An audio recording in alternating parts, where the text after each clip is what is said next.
ନମସ୍କାର ନମସ୍କାର ଭାଉଜ ନମସ୍କାର। ଆଉ ଆମର ତମ ଗାଁକୁ ଗୋଟେ ଆସିଛି ଗୋଟେ ଭଲ କାମ ଅଛି। କଣ କାମ ଅଛି?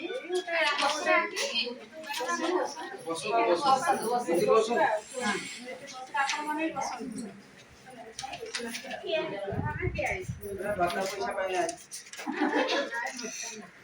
ଆଉ ଦେଖନ୍ତୁ ଆଜି ଆମର ଗୋଟେ ଭୋଟର ଲିଷ୍ଟ ସର୍ଭେ ଚାଲିଛି। ଦିଦି ଦିଦି ମ୍ୟାଡ଼ାମ ନମସ୍କାର। ଆମେ ଟିକେ ଇଲେକ୍ସନ ପାଇଁ ସବୁ ଦେଖିବା ସବୁ ପ୍ରିପାରେସନ୍ ସରକାରଙ୍କ ତରଫରୁ ଆପଣମାନଙ୍କ ନାଁ ଭୋଟର ଲିଷ୍ଟରେ ଅଛି ନା ନାହିଁ, କୋଉଠି କାହାର ଭୁଲ ଭାଲ ହେଇଛି, କାହାର ଫଟୋ ଲାଗିଛି, କାହାର ମାନେ ଯେଉଁ ପିକ୍ ନମ୍ବର ଦିଆହେଇଛି ତା ଦେହରେ କାର୍ଡରେ ଫଟୋ ନାହିଁ, ସେ ସବୁଯାକ ଆମର ସଂଶୋଧନ କରାହେଉଛି। ତେଣୁ ଯାହାର ଯାହା ଅସୁବିଧା ସେଇଟା ବର୍ତ୍ତମାନ ସର୍ଭେ କରାହେଉଛି। ଆପଣମାନଙ୍କର ଯାହା ଅସୁବିଧା ମୁଁ ଆପଣମାନଙ୍କ ପାଖକୁ ଆସିଛି, ମୋତେ ବର୍ତ୍ତମାନ କୁହନ୍ତୁ କାହାର କ'ଣ ଅସୁବିଧା ହେଇଛି। ଆପଣ କିଏ ଦିଦି? ମୁଁ ଅଛି ବିଏଲ୍ ଅଛି।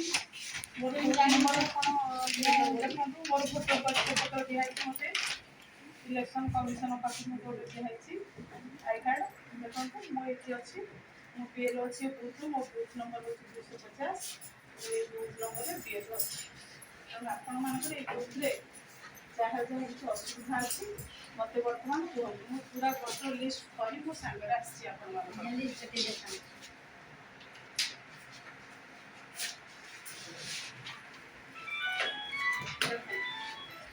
ଆମ ସମସ୍ତଙ୍କର ନାଁ ଥିବ। ହଁ ନାଁ ଅଛି, ଫଟୋ ଅଛି। ଦେଖନ୍ତୁ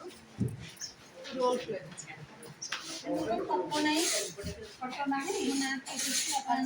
ଫଟୋ ନାହିଁ। ଶୁଣନ୍ତୁ, ଯଦି ଫଟୋ ନାହିଁ ଆପଣଙ୍କର, ଆପଣ ମୁଁ ନେକ୍ସଟ 2-4 ଦିନ ପରେ ଆପଣଙ୍କୁ ସମ୍ପର୍କ କରିବି। ଆପଣ ଡକ୍ୟୁମେଣ୍ଟ ରଖିଥିବେ, ଫଟୋ ଗୋଟା ପୁରା ଥିବ ଆପଣଙ୍କର ହ୍ୱାଇଟ୍ ବ୍ୟାକଗ୍ରାଉଣ୍ଡ ହେଇକି ଗୋଟେ କଲର୍ ପାସପୋର୍ଟ ସାଇଜ୍ ଆପଣ ରେଡ଼ି କରିବେ। ମୁଁ ଗୋଟେ ଫର୍ମ ଆଣି ଆସିବି, ଆପଣ ଫିଲ୍ଅପ୍ କରିବେ। ମୋ ଆଗରେ ଫିଲ୍ଅପ୍ କରିକି ଆପଣ ଫର୍ମ 8 ମୋର ସଂଶୋଧନ କରାହେଉଛି, ସେଥିରେ ଫଟୋ ଲାଗି ସଂଶୋଧନ ହେଇକି ଆପଣଙ୍କର ନୂଆ କାର୍ଡ଼ ହେଇକି ଆସିବ। ତେଣୁ 4 ଦିନ ପରେ ମୁଁ ଆପଣଙ୍କ ଘରକୁ ଆସିବି, ଆପଣ ଡକ୍ୟୁମେଣ୍ଟ ରେଡ଼ି କରିକି ରଖିବେ।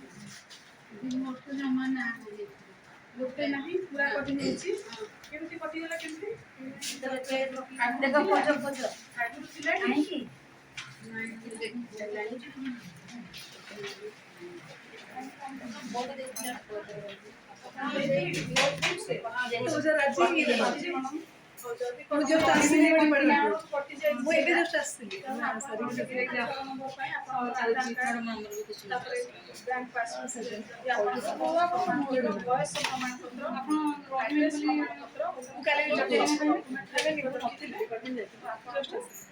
ଦିନ ପରେ ଆସିବି, ପୁଣି ଆପଣଙ୍କର ନୂଆ କାର୍ଡ଼ ଆସିଯିବ।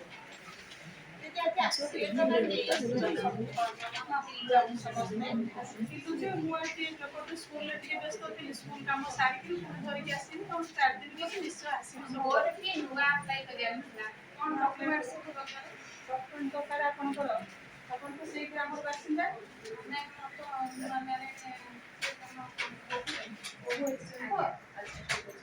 କେତେ ବର୍ଷ ହେଲାଣି? 2 ବର୍ଷ ହେଲାଣି। ତ ଆପଣ ଆପଣଙ୍କ ସ୍ୱାମୀଙ୍କର ଆଧାର କାର୍ଡ଼ ଆଉ ଆପଣଙ୍କ ସ୍ୱାମୀ ସହିତ କିଛି ବ୍ୟାଙ୍କ ପାସବୁକ୍ରେ ଜଏଣ୍ଟ ଆକାଉଣ୍ଟ ଥିବା, ଆପଣ ତାଙ୍କ ସ୍ତ୍ରୀ ବୋଲି ପ୍ରମାଣପତ୍ର ଥିବା ପ୍ରମାଣ କରିବେ ହେଲା। ଆଧାର କାର୍ଡ଼ ଜେରକ୍ସ, ବୟସ ପ୍ରମାଣପତ୍ର ପାଇଁ ସାର୍ଟିଫିକେଟ୍ ଜେରକ୍ସ, ଗୋଟେ ପାସପୋର୍ଟ ସାଇଜ୍ ଫଟୋ, ଏତିକି ଆପଣ ଡକ୍ୟୁମେଣ୍ଟ ରେଡ଼ି କରି ରଖିଥିବେ। ଆପଣଙ୍କୁ ମୋତେ ବୁଥରେ ସବୁଦିନ ଦେଇପାରିବେ। ମୁଁ ସବୁଦିନ ଆପଣ ଆସିବେ ନା ଆମେ ଆପଣଙ୍କ ଘରକୁ ଆସିପାରେ?